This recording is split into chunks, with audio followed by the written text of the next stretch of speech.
भाजपा नेता एवं सिरसा के पूर्व सांसद डॉक्टर अशोक तंवर का बड़ा दावा, इस बार फिर से मोदी सरकार लोकसभा चुनाव में 400 का आंकड़ा पार करेगी। एनडीए हरियाणा की सभी 10 सीटों पर कमल का फूल खिलेगा। लोकसभा चुनाव के लिए भाजपा की तैयारियां पूरी। भाजपा के सामने लोकसभा चुनाव में किसी पार्टी का कोई वजूद नहीं। डॉक्टर अशोक तंवर ने कांग्रेस और आम आदमी पार्टी पर निशाना साधा। कांग्रेस और आम आदमी पार्टी के पास उम्मीदवार ही नहीं, भाजपा के पास उम्मीदवारों की झड़ी लगी। अशोक तंवर का बयान, मैं पार्टी और संगठन को मजबूत करने के लिए भाजपा में शामिल हुआ हूं। पार्टी और संगठन जो भी मेरे को आदेश देंगे उस आदेश की अनुपालना होगी। भाजपा के अलावा सभी पार्टियों के नेता लोकसभा चुनाव लड़ने से कर रहे हैं इनकार। कांग्रेस के सभी सीनियर लीडर लोकसभा चुनाव लड़ने की बजाय विधानसभा चुनाव को ही दे रहे हैं तवज्जो। देश के सभी लोग मोदी का परिवार, केंद्र में तीसरी बार एनडीए की बनेगी सरकार। लोकसभा चुनाव के लिए हरियाणा में भी भाजपा की तैयारियां हुई मुकम्मल। भाजपा सरकार ही महिलाओं की सुरक्षा करने में सक्षम। 2047 तक देश और हरियाणा को विकसित बनाएंगे। मई 2024 में केंद्र में एनडीए की सरकार बनेगी। अक्टूबर में हरियाणा में भाजपा की सरकार बनेगी। अगले 3-4 दिनों में चुनाव होने की घोषणा संभव। लोकसभा और हरियाणा विधानसभा चुनाव में देश और हरियाणा की जनता आशीर्वाद देगी। भाजपा के 195 उम्मीदवारों की सूची में कई मौजूदा सांसद की टिकट कटने पर अशोक तंवर का बयान, भाजपा सर्वे करवाकर हमेशा जीतने वाले को ही देती है टिकट। कांग्रेस के नेता हार के डर से लोकसभा चुनाव से दूर भाग रहे। बीजेपी के अलावा कोई और तैयारी नहीं है। तैयारी बीजेपी के रोज कार्यक्रम देख रहे हो आप। प्रधानमंत्री जी रोज हजारों करोड़ के प्रोजेक्ट किसी न किसी राज्य में देश को समर्पित कर रहे हैं, या तो उसका शिलान्यास कर रहे हैं, उसका उद्घाटन कर रहे हैं। आज भी 4 बड़े शहरों में मेट्रो शुरू हुई, जो अपने आप में ऐतिहासिक है। आज वेस्ट बंगाल में उन्होंने खुद जा कर के वहाँ पर समुद्र के बीच से, पानी के बीच से भी मेट्रो शुरू करी है। पूना में शुरू हुई, त्रिची में शुरू हुई, तमिलनाडु में, और साथ साथ आगरा के अंदर। बहुत ही ऐतिहासिक दिन है। और साथ साथ आज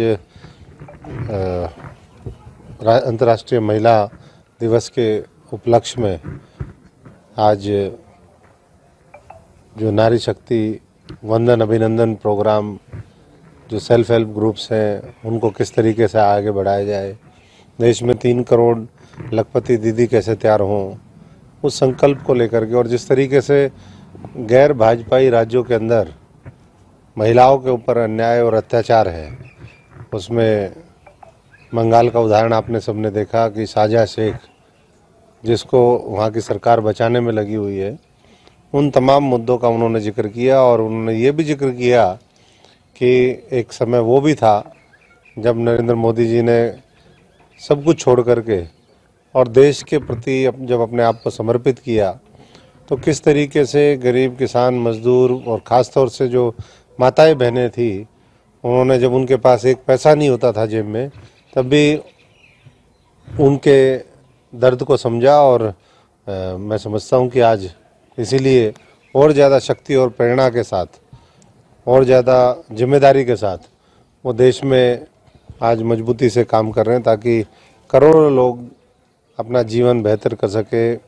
महिलाओं की सम्मान, सुरक्षा, शिक्षा, सुविधा, सशक्तिकरण वो हो सके। और उन्होंने आज उस बात को बहुत बारीकी से लोगों के बीच में रखा। और जो लोग ये कहते थे कि भाई मोदी का परिवार नहीं है, तो आज उन्होंने ये दिखाया भी कि किस तरीके से वो हर व्यक्ति जिसके मन में देश के लिए दर्द है, जिसके मन में मोदी जी के लिए दर्द है, वो सब उनके परिवार के सदस्य हैं। और उनके लिए वो एक बार फिर 2024 में 400 का जब आंकड़ा पार होगा, तीसरी बार सरकार बनेगी और ताकत के साथ उनके लिए काम करेंगे।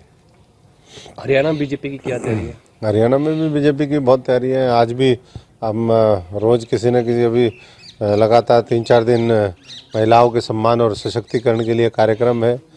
आज मनोहर लाल जी ने भी कहा कि 1 लाख परिवारों को हम अभी तक पहुंच गए हैं। उन परिवारों को 3 लाख हमें बनाना है। और जो ड्रोन दीदी है वो इस हरियाणा के अंदर भी तैयार करनी है। आज हम भी ड्रोन चला करके आए, देख करके आए कि किस तरीके से आने वाले समय में ड्रोन ना केवल महिलाओं की आय बढ़ाएंगे, ग्रामीण महिलाओं को और मजबूत और उनका सशक्तिकरण करेंगे, बल्कि एक रोल मॉडल के रूप में पूरी दुनिया में विकसित होगा। और जो गलत इलीगल तरीके से जो काम होते हैं, चाहे वो इलीगल माइनिंग हो, चाहे वो इलीगल कॉलोनियाँ कटने का मामला हो, वो सारा उन्होंने बात रखी है कि किस तरीके से हम जो ड्रोन दीदी है उसका आय को कैसे वर्धन किया जाए, वो उसके लिए भी उपयोग करेंगे। और जो नारी शक्ति है वो टेक्नोलॉजी का भरपूर प्रयोग कर सकें भविष्य के अंदर। और आज हम देख करके आए BA, MA, M.Ed इस तरह की जो माताएं बहनें हैं वो ट्रेनिंग लेकर के आई हैं। रानिया में आज मैं था और इसी तरीके से मैं समझता हूँ कि आने वाले समय के लिए वो और ताकत के साथ मनोहर लाल जी के नेतृत्व में काम होगा। दोनों सरकारें बहुत तेज़ी के साथ आज संकल्प लेकर के आगे बढ़ रही हैं कि हमें देश को 2047 तक भारत को, अपने हरियाणा प्रदेश को बहुत विकसित, शिक्षित हर क्षेत्र में आगे बढ़ाना है। या व्यक्ति विशेष का किसी का मामला नहीं है, ना काहू से दोस्ती ना काहू से बैर। जो देश के लिए, प्रदेश के लिए, जनता के लिए अच्छा होगा उसको भारतीय जनता पार्टी का शीर्ष नेतृत्व मौका देगा। और वो सारे जितने भी सर्वेज हैं जो संगठन की तरफ से फीडबैक आता है, मैं समझता हूँ कि जितनी पारदर्शिता भारतीय जनता पार्टी में है, टिकटों के वितरण को लेकर के, संगठन के निर्माण को लेकर के, संगठन में काम करने की दृष्टि से जो आत्मीयता और प्यार प्रेम का भाव यहाँ पर है, वैसा कहीं नहीं है। आपकी दावेदारी है लोकसभा चुनाव को लेकर? मैं तो किसी चीज़ का दावेदार नहीं हूँ, मैं तो काम करने का दावेदार हूँ। और काम करने का मौका पार्टी भी दे रही है, प्रदेश की जनता भी, वो भी मैं समझता हूँ कि हमेशा उन्होंने भी मौका दिया है। तो जहाँ भी मैं कह रहा हूँ जो भी पार्टी का दायित्व है, जो मौका पार्टी देती है तो वो तो काम करा ही जाएगा। आज भी पार्टी ने ड्यूटी लगाई थी, हमने आज भी किया। पहले भी जो ड्यूटी लगती रही वो करते रहे, आगे जो ड्यूटी लगेगी वो करेंगे। माना जाए भी अशोक तंवर कुछ मांगेंगे नहीं, अगर पार्टी देती है तो उसको एक्सेप्ट करेंगे? मांग तो दुनिया रही है, मांगने का सवाल नहीं होता। ये संगठन देखता है कि भाई किस व्यक्ति को कहाँ किस रूप में उसकी सेवाएं वो देश और प्रदेश के काम आनी चाहिए, संगठन के काम आनी चाहिए।